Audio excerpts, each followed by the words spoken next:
김한준 교수의 가족상담 3차 시 정신분석적 가족상담 상담기법. 사고와 감정을 수정하는 것은 정신분석적 상담의 중요한 과제이지만 정신분석적 가족상담자는 행동의 변화를 파악하고 분석하는 데도 많은 관심을 가졌다.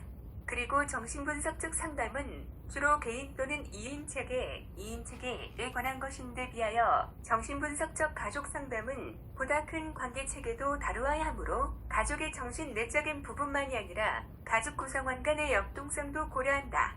한 예로 후라모를 들 수 있는데 그는 페어바의 언의 대상관계 이론을 가족 상담에 적용시켰다.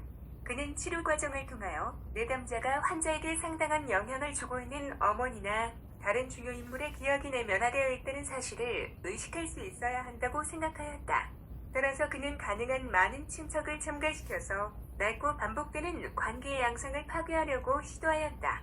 정신분석적 가족 상담자는 가족 역동성이 가족 구성원 개개인이 보이는 역동의 합의상이라고 본다.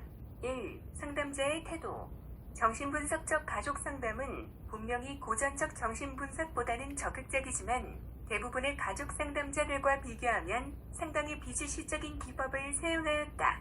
그들의 기본적인 자세는 방해를 최소화하고 불필요한 개입을 배제하면서 개인의 반응을 면밀히 검토하는 것이다.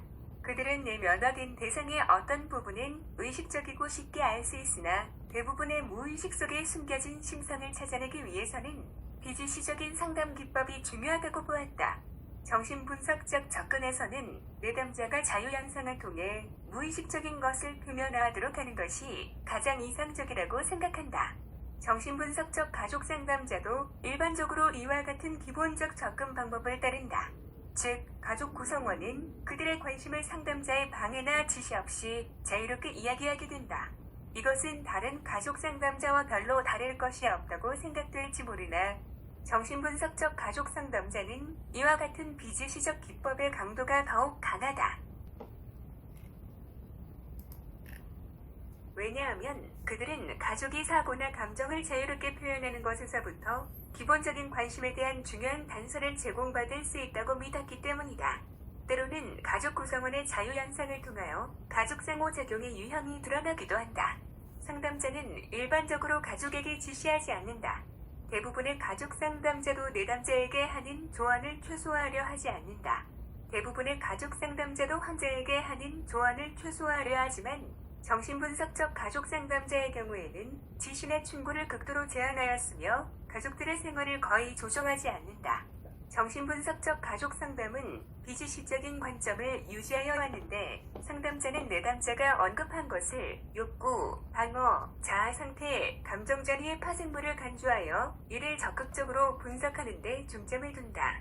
지금까지 언급한 이와 같은 비주시적인 태도를 표방하지 않는 정신분석적 가족 상담자도 있다.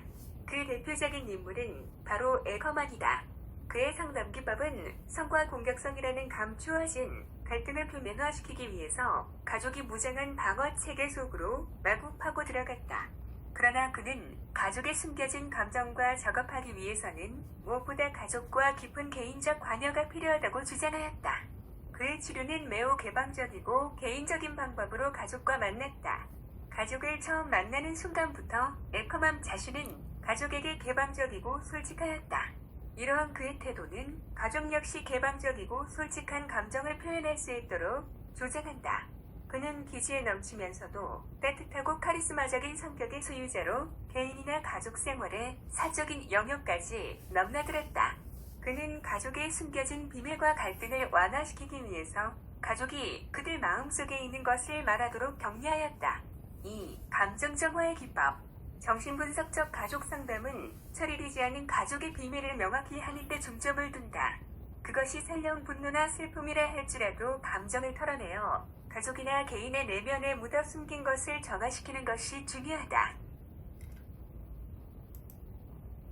그러기 위하여 1. 경청, 2. 감정이입, 3. 해석, 4. 분석적 중립성의 유지라는 4가지 기본 기법이 사용된다. 첫째, 상담자에게 경청은 상당히 중요한 부분이다. 대부분의 상담자는 문제가 있는 가족을 돕기 위해 뭔가 해야 한다는 압박감을 가지게 되는데 사실은 무엇보다 가족의 말을 듣고 이해하는 데 초점을 두는 것이 중요하다. 즉, 분석적 분위기를 만들기 위해서는 가족이 어떻게 변해야 할 것인가를 걱정하지 말고 우선 듣고 이해하려는 노력이 중요하다. 변화는 듣고 이해하는 과정을 통하여 이해의 부산물로서 파생된다. 둘째, 감정이입은 상담자가 면담 도중 개입할 때 가족이 개방할 수 있도록 하는 공감적 이해를 의미한다. 이때 상담자는 가족이 그들의 경험에 몰입할 수 있도록 가족을 안심시키면서 직면을 시도한다. 정신분석적 가족 상담자의 면담 중 개입은 두 가지 방향에서 이루어진다. 먼저 개입은 가족 구성원이 마음을 열도록 돕기 위하여 감정이입적 이해를 나타낼 때 일어난다. 또한 개입은 감추어지고 혼란된 경험을 분명히 하기 위하여 해석을 시도할 때 일어난다. 셋째, 고전적 정신분석에서 치료상의 변화는 분석에 의해 이루어진다는 확신하기에 해석을 중요한 기법을 간주한다. 이런 점은 정신분석적 가족상담에서도 마찬가지이다.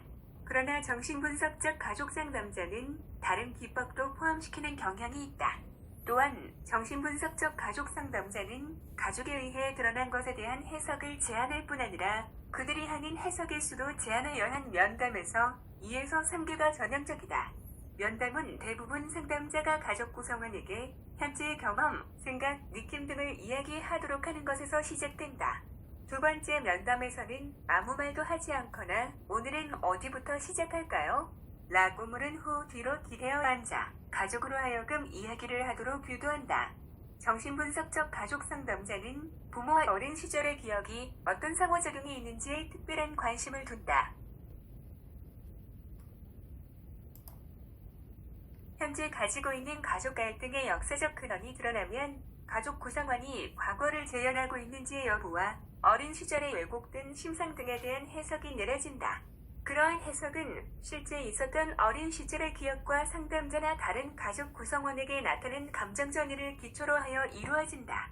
따라서 상담자는 가족에게 그들의 해결되지 못한 아픈 기억을 다시 반추해내고 초기 관계를 재현할 수 있을 만큼 안전하게 느낄 수 있는 분위기를 만들어주는 것이 무엇보다 중요하다. 넷째, 가정이나 개인에게 깊이 숨겨져 있는 감정의 정화를 촉진시키기 위해서는 상담자가 분석적 중립성을 유지해야 한다. 가족 전체 또는 각 구성원의 내면에 자리 잡고 있는 억압된 감정이 쉽게 표출되어 숨겨진 과거 사건으로부터 해방되도록 하기 위해서 상담자는 정신분석 과정에서 중립성을 적극 유지할 필요가 있다. 가족 구성원이 무의식적 제약에서 벗어나 과거의 무의식적 이미지보다는 현실에 기초하여 가족이 건강한 개인으로서 서로 상호작용을 하도록 돕는 것이 무엇보다 중요하기 때문이다. 정신분석적 가족 상담자는 현재 가족에서 나타나고 있는 행동, 아래 숨겨진 동기를 표면함으로써 통찰력을 키워주어야 한다. 한편 정신분석적 개인 상담에서 필수 요소인 감정전이는 정신분석적 가족 상담에서도 마찬가지로 중요하게 여겨진다. 가족 구성원은 종종 원가족에서 경험한 과거의 억압된 가족관계의 심상을 현재의 가족 구성원이나 상담자와의 상호작용에서 드러내기 때문이다. 어떤 형태로 이루어지는 정신분석적 상담이든 간에 그 목표는 저항을 극복하고 현재의 감정전이 안에서 과거를 짚어가는 것이다. 저항은 치료를 방해하는 의식적 또는 무의식적 행동을 지칭한다. 그런데 가족 상담에서 저항은 결탁 양상을 띠기도 하며 개인 상담의 경우보다 더 자주 나타난다. 저항의 흔한 형태로는 개인 상담을 요구하거나 다른 가족 구성원보다 많은 이야기를 상담자와 나누고 싶어 하거나 갈등을 주제로 회피하거나 문제가 있는 상황에서 자신의 역할을 거부하는 등의 여러 가지 형태로 나타나게 된다. 대부분의 정신분석적 가족 상담자는 저항을 드러내는 초기에 그것을 해석함으로써 저항의 문제를 해결하려고 한다. 저항을 해석하는 기법은 정신분석적 개인 상담에서 쓰이는 것과는 조금 다르다. 개인 치료에서의 목표는 내담자에게 저항의 성질과 의미에 대한 통찰력을 길러주는 것이다. 따라서 가장 효과적인 해석은 상담자에 의해 주어지는 것이 아니라 내담자 스스로가 깨닫게 하는 것이다. 이와는 달리 정신분석적 가족 상담에서는 상담자가 가족의 통찰이나 이해를 적극적으로 도우며 더 나아가 가족이 문제에 대하여 무엇을 할 것인지를 생각하도록 촉구한다. 예를 들면 맥락적 가족 상담에서 상담자는 문제 행동을 보이는 가족 구성원으로 하여금 보이지 않는 충성심에 포함된 파괴적인 기대에 직면하도록 돕고 그들이 다른 가족 구성원과 긍정적인 방식으로 충성심을 나타낼 수 있도록 적극적으로 개입한다. 정신분석적 가족 상담자는 가족을 사정하는 것에는 소극적이다. 그들은 치료의 마지막에 이르러서야 최종적인 진단을 하려고 한다. 즉, 초기에 행해지는 사정은 단지 치료를 시작하기 위한 준비 단계로 생각할 뿐이다. 예비적인 정신분석적 사정을 한 후에 상담자는 치료에 누구를 포함시킬 것인가를 결정한다. 대부분의 정신분석적 가족 상담자는 가족 중 언어적, 지적 수준이 높은 성인 중심의 치료를 선호한다.